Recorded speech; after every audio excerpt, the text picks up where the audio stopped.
second grade at St. Teresa's Catholic School for many years.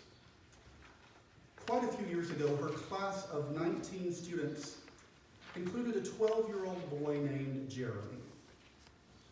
All her other students were only 6 or 7 years old, but Jeremy was special. Jeremy suffered from both a mental disability and a terminal physical illness.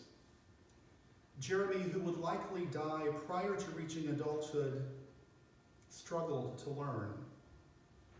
Occasionally, Jeremy spoke clearly and seemed to understand what Mrs. Miller was trying to communicate, but most of the time he was unable to keep up with the rest of his classmates. Now, Mrs. Miller was a good teacher and a kind woman, but dealing with Jeremy was challenging for her. In her heart of hearts, she believed that she was unable to reach Jeremy and that he was a distraction from her efforts with her other 18 students. She met with Jeremy's parents to discuss possible alternatives, but they begged her to keep Jeremy in her class. They explained to Mrs. Miller that since there were no special education options in their area, transferring Jeremy to a special school would mean relocating and finding new jobs. Doing so for them was financially impossible. Mrs. Miller agreed to keep teaching Jeremy, and she resolved to be more patient and understanding. Time passed, the school year progressed, and Mrs. Miller tried her best with Jeremy. Soon it was spring, and the children began to get excited about Easter.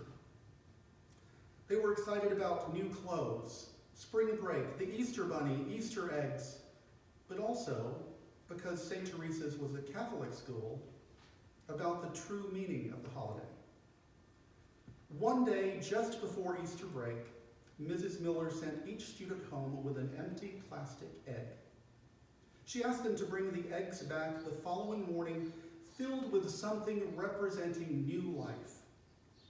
As had become her habit, she took extra time to explain the assignment to Jeremy, and she carefully placed an egg in his book bag. She made a mental note to call his parents that evening and explain to them the assignment that she had given the students. Unfortunately, she had so many errands to run after work that she completely forgot to make that call. The following morning, as they entered her classroom, each of Mrs. Miller's students dropped their egg in a basket on her desk. They all seemed excited and proud, all except Jeremy, who sort of dropped his egg off absent-mindedly. Had he understood the assignment, Mrs. Miller asked herself? Probably not, if only she had remembered to call his parents. Later that morning, just before recess, it was time to open the eggs. Mrs. Miller opened the first egg and found a pretty wildflower. An equally pretty girl exclaimed, "That's mine." "That's beautiful," Mrs. Miller said. "Flowers show new life perfectly."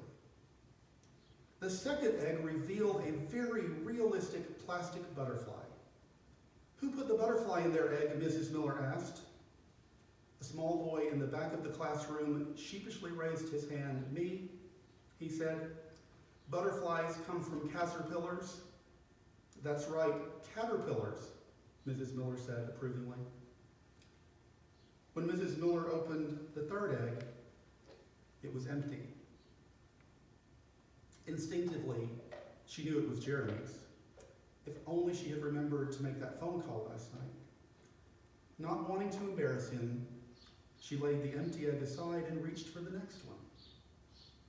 Jeremy startled her by asking quite loudly, "Aren't you going to talk about my egg?"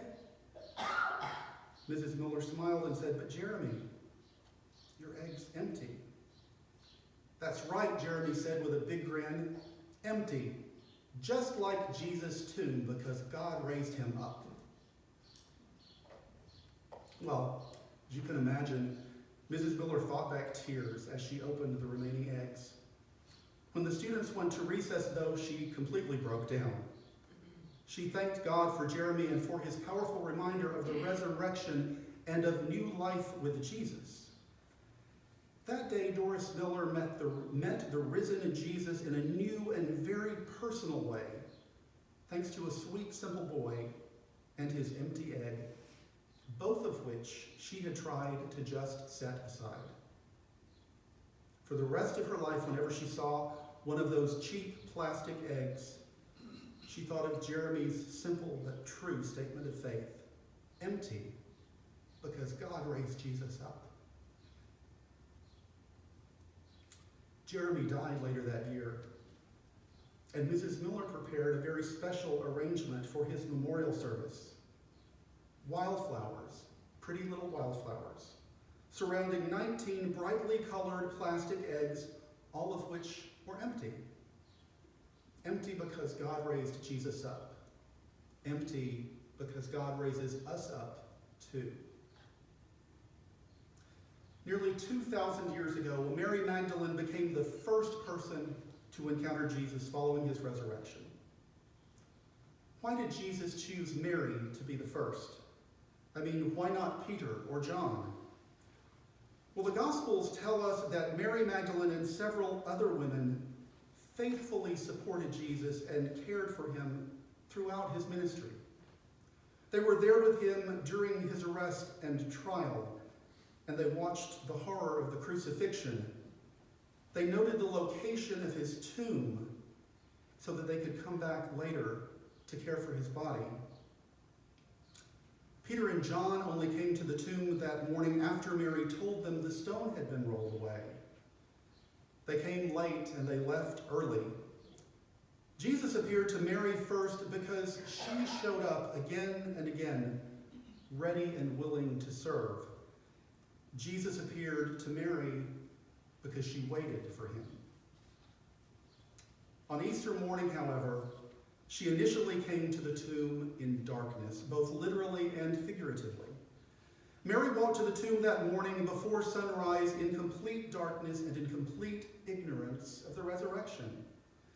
Mary came to the tomb looking for and expecting to find a dead body.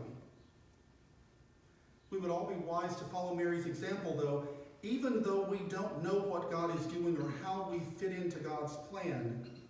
Even when we are surrounded by darkness and find it hard to believe, we should be ready and willing to serve as the Holy Spirit guides us. Jesus eventually appeared to Mary outside the tomb that morning, but she failed to recognize him. She thought he was dead. Why would Mary or any other rational soul expect to find a living, breathing person whom they knew to be dead in a place inhabited only by dead bodies?